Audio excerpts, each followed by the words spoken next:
پھر فرمایا کہ جب تک مرشد کا یہ گمان مرید کے لیے نہ ہو تو پھر وہ رشتہ مرشد اور مرید کا اس وقت تک جو ہے نا وہ پختہ ہوتا ہی نہیں ہے، کم سے کم یہاں تک ہو۔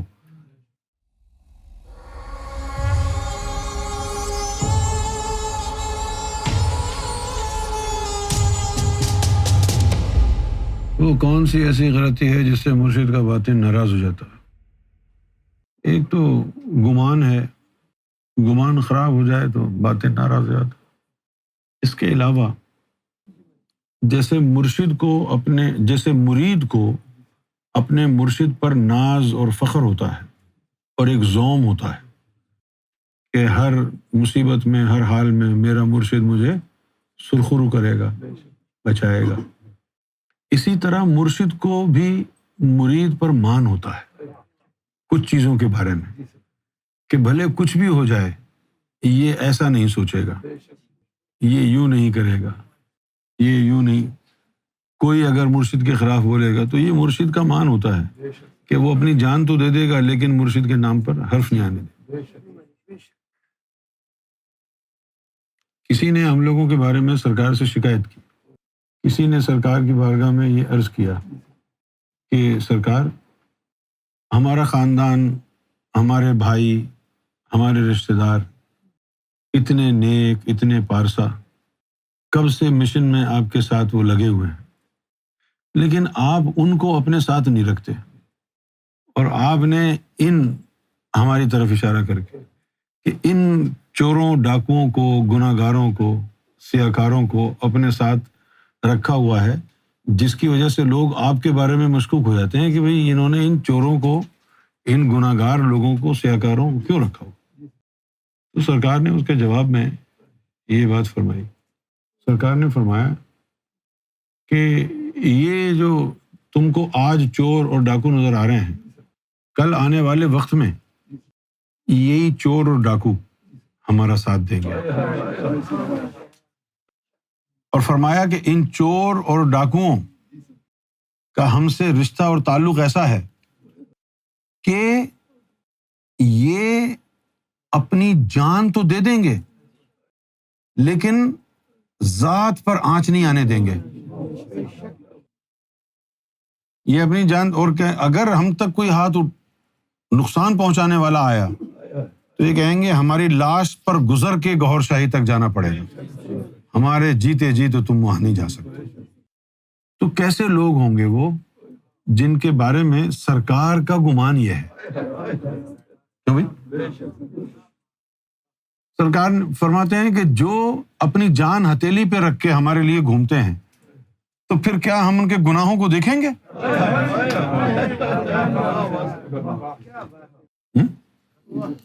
تو ایک تو گمان ہوتا ہے مرید کا مرشد کی، اور ایک گمان مرشد کا ہوتا ہے مرید کے بارے میں کہ یہ ایسا ہے۔ ایک دفعہ جب میں سرکار سے ملنے کوٹری گیا تو سرکار نے مجھے کہا کہ چلو ہم تم کو اپنی زمینیں دکھاتے، تو وہاں لے گئے۔ سرکار کی زمینیں بہت، وہاں لے گئے۔ وہاں پر ایک شخص ہوتا تھا ایوب، تو وہ بیٹھا ہوا تھا، سرکار تشریف لائے، سرکار بیٹھ گئے، مجھے بھی فرمایا کہ بیٹھ جاؤ۔ مجھے تو پتہ نہیں تھا کہ وہ کون ہے ایوب، وہ بھی کوئی ترم خاں بنا ہوا تھا، اس نے بھی چار مرید بنائے ہوئے تھے۔ تو اس کو سرکار نے فرمایا ہاں بھائی چل آج ہم تجھے دکھاتے ہیں کہ ہم مرید کس کو مانتے ہیں۔ ہاں ایک تو تیرے مرید ہے نا یہ، اب تو ہمارا مرید دیکھ۔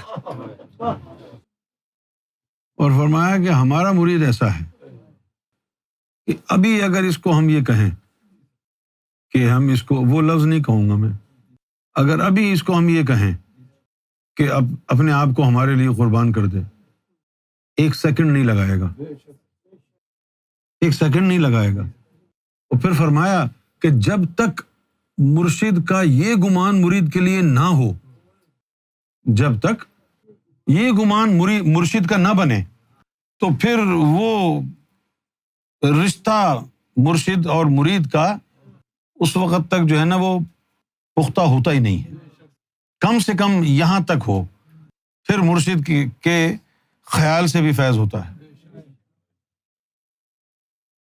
اب سرکار کے باطن سے جڑنا ہے آپ کو، ایک تو مشکل جواب ہے، ایک آسان جواب ہے۔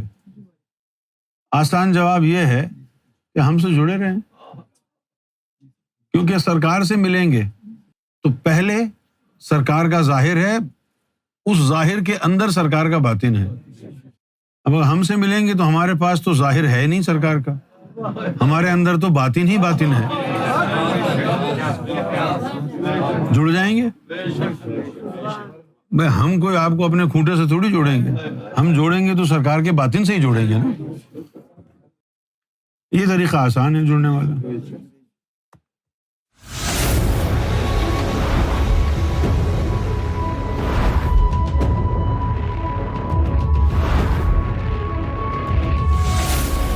Amra TV, the place to connect with God.